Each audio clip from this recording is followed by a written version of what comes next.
Salam, sağaman otirsaňyzmy? Bu Norta Afrikan Respublikasyna Steylen boşatly şäher bar. Bu şäherde universitet hem bar.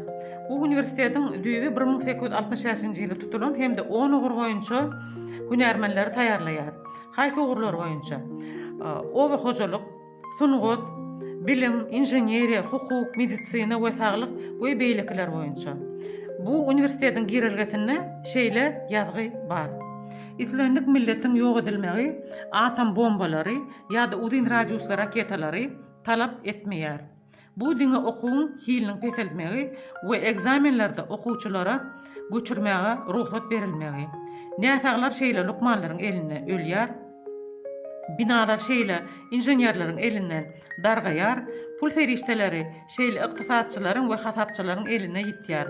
Adalet şeýle aklawçylaryň we kadylaryň eline ýitirilýär. Bilimiň dargamagy milletiň dargamagydyr. Bu pikir bilen ılalaşýarsaňyzmy? Öz pikirlerinizi kommentariýada ýazyň.